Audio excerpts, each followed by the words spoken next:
साथियों, जय हिंद। आप सभी का बहुत बहुत स्वागत है ब्राइट वे के इस ऑनलाइन प्लेटफॉर्म पर। दोस्तों, जैसा कि आप जान रहे हैं, ये आप लोगों के लिए जो चौथा एपिसोड अपलोड किया जा रहा है। पिछले 3 एपिसोड में हम लोगों ने जो मानव सभ्यता का इतिहास है उसको समझा। उसके बाद भारतीय जो कह सकते हैं जिस किस तरह से पृथ्वी का निर्माण होता है, किस तरह से मानव सभ्यता शुरू होती है और उसके बाद जो एकदम अंतिम चरण मतलब आता है यानी नवपाषाण काल, उसको पढ़ा गया। इसके बाद आज से हम लोग आद्य ऐतिहासिक सभ्यता को शुरू कर रहे हैं। जैसा कि मेरे पीछे आप लोग देख रहे हैं, हेडिंग पड़ी हुई है आद्य ऐतिहासिक सभ्यता, और उसमें सिंधु सभ्यता को सब हेडिंग बनाया गया है, क्योंकि जो आद्य ऐतिहासिक है ये वो समय था जब सभ्यताएं बस चुकी थीं। ठीक है, पहले दुनिया के तमाम सारे देश हम लोगों पर इस बात को लेकर हंसते थे कि भारत के पास कोई बहुत पुरानी सभ्यता नहीं है, क्योंकि हमारे पास जो सबसे पुरानी ज्ञात सभ्यता थी दोस्तों, वो वैदिक काल था। लेकिन संयोग की बात क्या होती है, अक्सर लोग उपहास करते थे कि अगर हम यूरोप की एक लाइब्रेरी की एक अलमारी खोल दें तो उसमें पूरे एशिया का साहित्य समा जाएगा। इसका मतलब ये होता है कि भारत पर इस बात को लेकर तंज कसा जाता था कि भारत के लोगों के पास कोई बहुत पुरानी सभ्यता नहीं है। जबकि दुनिया के दूसरे देशों में, जैसे चीन की सभ्यता, इसी तरह से मिस्र या बेबीलोन की सभ्यता, या फिर आप माया सभ्यता को ले लीजिए, चीनी सभ्यता को ले लीजिए, तो दुनिया में दूसरे देशों में जो अलग अलग तरह की पुरानी सभ्यताएं मौजूद थी, लेकिन भारत के पास जो ज्ञात सबसे पुरानी सभ्यता थी वो वैदिक सभ्यता थी, क्योंकि उस समय तक हमें सिंधु सभ्यता की कोई जानकारी प्राप्त ही नहीं हुई थी। लेकिन जब ये सभ्यता अस्तित्व में आती है और जब इस सभ्यता का पता चलता है तो अचानक पूरे विश्व का जो मुंह है वो बंद हो जाता है। दोस्तों, आज हम लोग आद्य ऐतिहासिक सभ्यता पढ़ने जा रहे हैं। इसकी सबसे बड़ी विशेषता ये है कि इस समय लोगों को लिखने का ज्ञान था और उन्होंने काफी सारी जगहों पर कुछ न कुछ लिख रखा है, लेकिन उनके द्वारा जो लिखी गई लिपि है उसको अभी तक हम लोग ज्ञात नहीं कर पाए हैं। साथियों, आप चैनल पर नए हैं तो वीडियो को लाइक और शेयर कर दीजिए। इतिहास विषय का लगातार step by step video upload किया जा रहा है। चलिए क्लास को शुरू करते हैं। सबसे पहले देखिए, ये सभ्यता जो है इसका जो कालक्रम माना जाता है, वैसे तो इस पर एक वीडियो अलग से मैं बनाऊंगा जहां पर आपको बताऊंगा कि किस इतिहासकार ने इसका कालक्रम क्या निर्धारित किया है।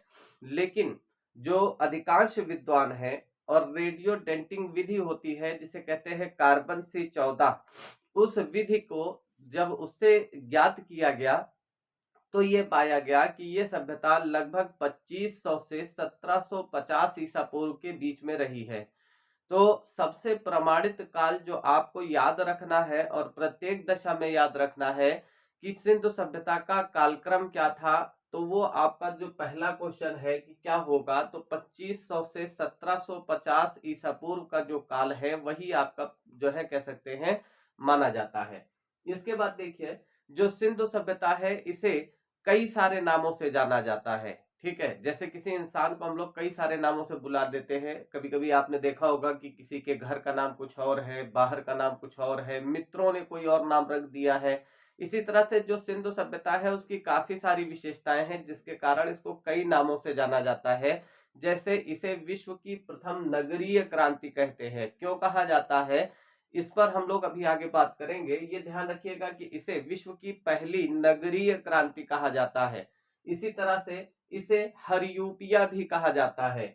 इसको हड़प्पा सभ्यता के नाम से भी हम लोग जानते हैं।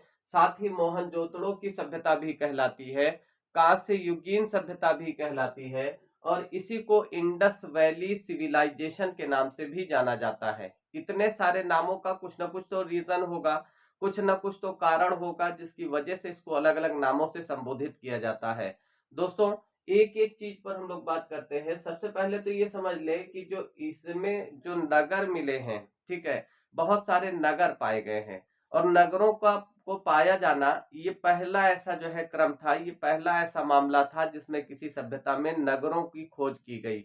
इसीलिए इसे विश्व की प्रथम नगरीय क्रांति कहा जाता है। आगे हम लोग सिंधु सभ्यता के जो नगरों का जो स्ट्रक्चर है उसको भी समझेंगे। जैसे इस सभ्यता में काफी सारी जो है नगर पाए गए हैं, और 7 ऐसे स्थान है। वैसे तो 1400 से ज्यादा जगहें हैं जहां से सिंधु सभ्यता के साक्ष्य मिले हैं, लेकिन 7 ऐसे प्रमुख स्थान है जिनको नगरों की संज्ञा दी गई है। जितने भी नगर हैं वो पूर्वी और पश्चिमी टीले के रूप में बटे हुए थे। इन मकानों में यहाँ पर बहुत सारे मकान पाए गए हैं। ये मकान जो कह सकते हैं कि पकी हुई ईंटों के बने होते थे।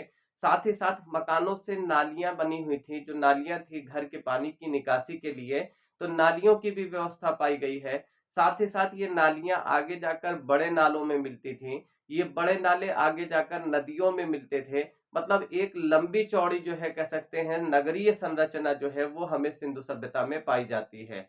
तो इसकी पहली विशेषता यही है दोस्तों कि इसमें बहुत सारे नगर मिले हैं, जिसके कारण और उन्नत श्रेणी में बने हुए, यानी पूरा इंफ्रास्ट्रक्चर बड़ा ही जैसे सुनियोजित तरीके से बनाया गया हो, इसीलिए इसे विश्व की पहली नगरीय क्रांति के नाम से जाना जाता है।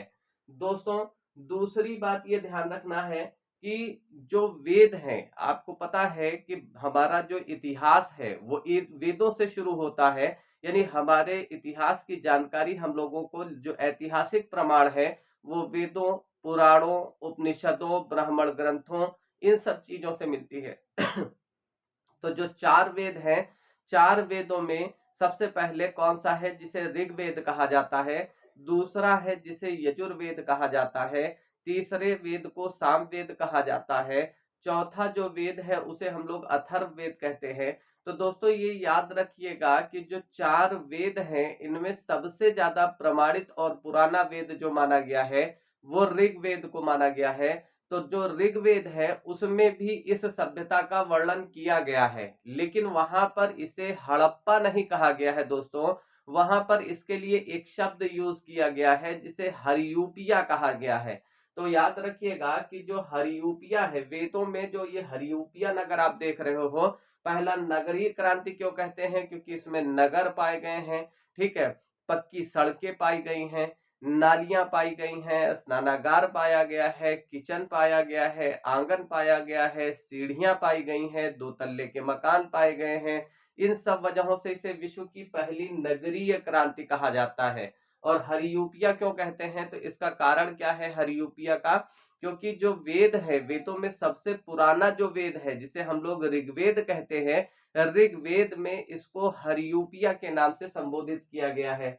इसी तरह से जो तीसरा नगर है साथियों, जिसे हम हड़प्पा कहते हैं, ये जो हड़प्पा है, ये याद रखिएगा दोस्तों, ये पहला ऐसा सैंधव स्थल था, सिंधु सभ्यता का पहला ऐसा स्थान था जिसकी खोज सबसे पहले की गई थी। और इसे 1921 में राय बहादुर दयाराम साहनी द्वारा खोज लिया गया था।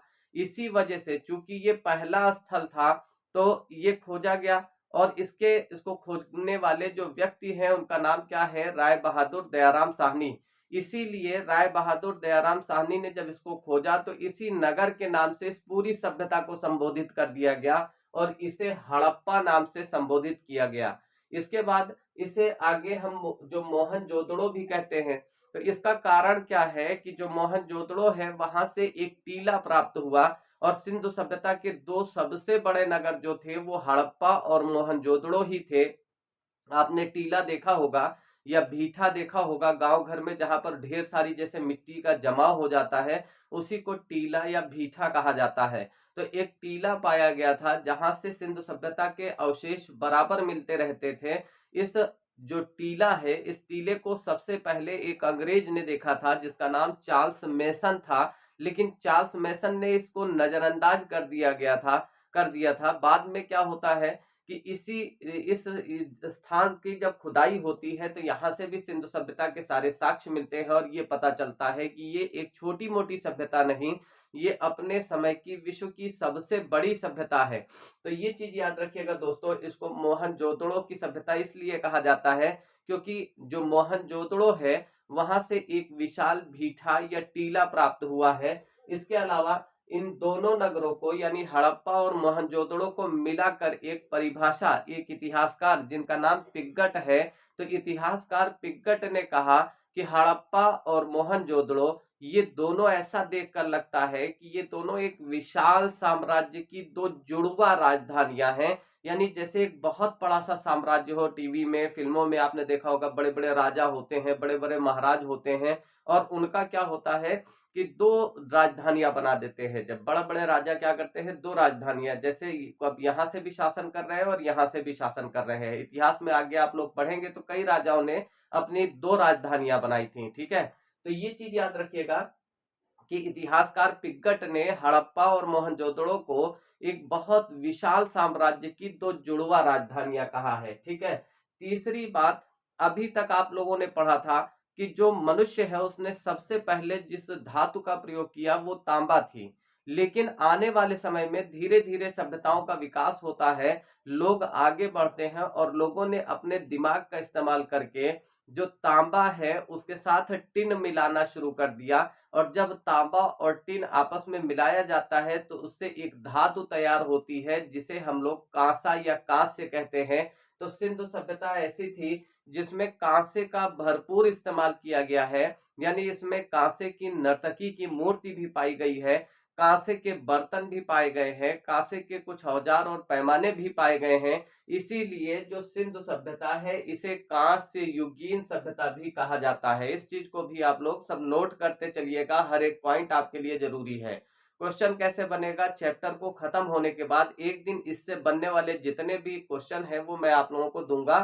ठीक है, अगला जो इसको कहा जाता है सिंधु, इसको क्या कहते हैं, इंडस वैली कहा जाता है। देखिए जो यूनान के लोग हैं वो जो अपने यहाँ सिंधु नदी बहती है उसे सिंधु नहीं कहते थे बल्कि उसको इंडस कहते थे।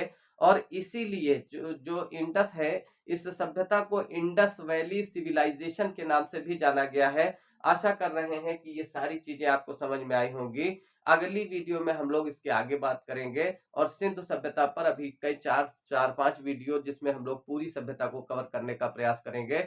दोस्तों वीडियो को लाइक, शेयर और सब्सक्राइब कर दीजिएगा। अगर आप घर बैठे पीसीएस या समीक्षा अधिकारी की परीक्षा की तैयारी करना चाहते हैं तो हमसे आप हमारे दिए हुए कॉन्टेक्ट नंबर पर संपर्क कर सकते हैं, जहां न्यूनतम शुल्क पर आपको लगातार ऑनलाइन क्लास मिलती रहेगी। मिलते हैं अगली वीडियो में साथियों। जय हिंद, जय भारत।